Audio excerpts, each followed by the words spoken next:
Yes, Gary, I know the election's over. Yes, I'm sorry you're upset with who didn't win. I understand, but you don't have to cry about it. It's okay. Hello, everyone. Geriatric here with Geriatric Midnight Movie Review, and tonight it was Arrival.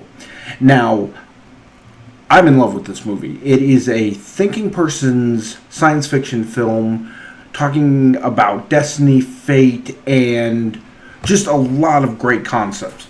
So basically, the story is this: one day, 12 spacecrafts arrive on Earth. The Nobody knows why. They don't know why they've landed here or what the problem is. So the Army for the U.S. decides for its alien spaceship that appeared in Montana that they're going to get a linguist, Louise, to try to decipher why the aliens are here. There's also a mathematician named Ian and a colonel who's kind of overseeing the whole thing. The big question here is, what if an alien life form or another species from outside of our Earth arrived and you didn't know why they were there? These are not aliens whose intentions are overtly hostile like Independence Day aliens, nor are they benign like the aliens from Close Encounters of the Third Kind. Nobody knows why they're here. And so trying to communicate with them and finding out, are their intentions peaceful or are they hostile, is basically the crux of this film. Louise is played by Amy Adams, who is a hometown girl, Colorado, and she shines very brilliantly in this role because this role, it's very hard because a linguist doesn't seem action-oriented or particularly exciting. So her goal is to show why language is so important. As she takes us through some of the linguistics things, such as trying to define a question or can a word mean two different things, you start to realize how important language is in any sort of environment. Ian is played by Jeremy Renner, Hawkeye from the Avengers films and a one-shot with Bourne. And his role is a little different. He is there to show us how math can also come into this. There is a real question about what is more important. Is it science? Is it language?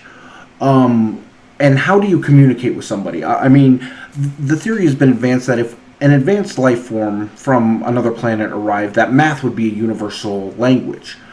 But through him, we see that maybe not, because these aliens don't seem to grasp very simple ideas, such as math or the Fibonacci sequence, but they do see very complex ideas, which is mind-blowing.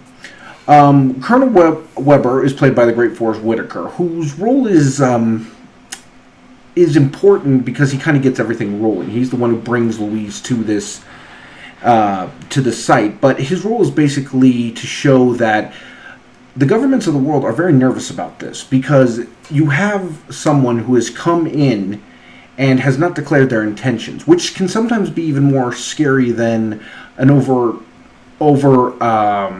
hostile response, because then okay, these people are hostile.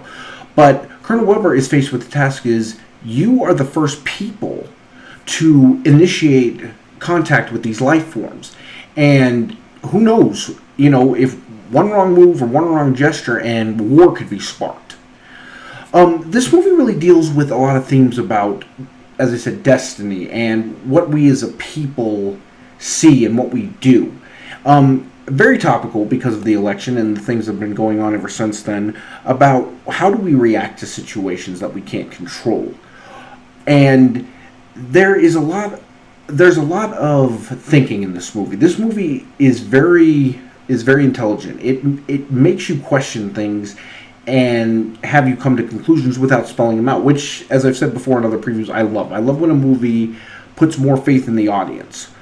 This was directed by Denis Villeneuve. I'm sorry if I misplaced that. Who has said before that he wanted to do a sci-fi film, but nothing had really caught his fancy. So this movie is actually based on a short story called "Story of Your Life" by Ted Chang, but It's a very interesting movie. Now, there's a lot of other things I want to discuss about this movie, but this review, as with all reviews, are non-spoilers, so I really can't get into it. But it eventually becomes clear that there's a lot more going on here than what you immediately think, and things that you have seen are maybe not what they appear to be at first.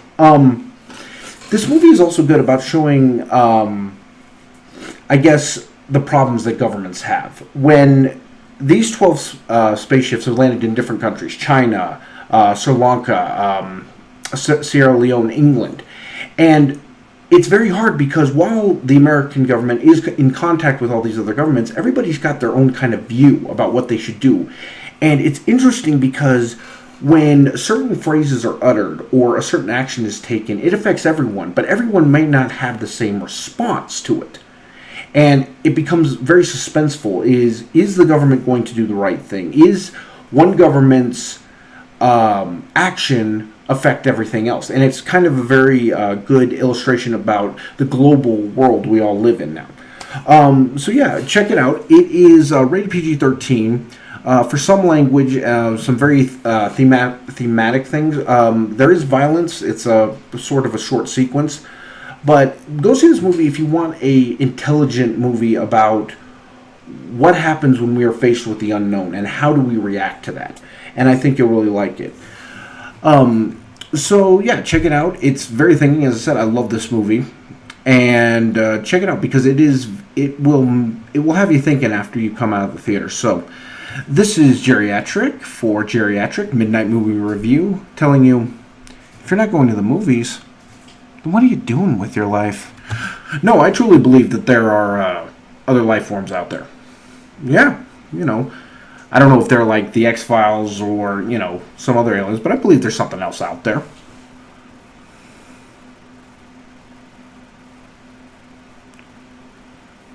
You think that most aliens would look like worms. And why is that, Gary?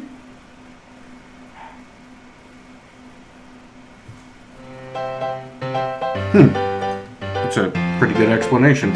Soldier Serum, Captain America, Bruce Banner, the Hulk. And then we kind of went into Thor, in which we talked about the other realms, such as Asgard, which is just more advanced technologically.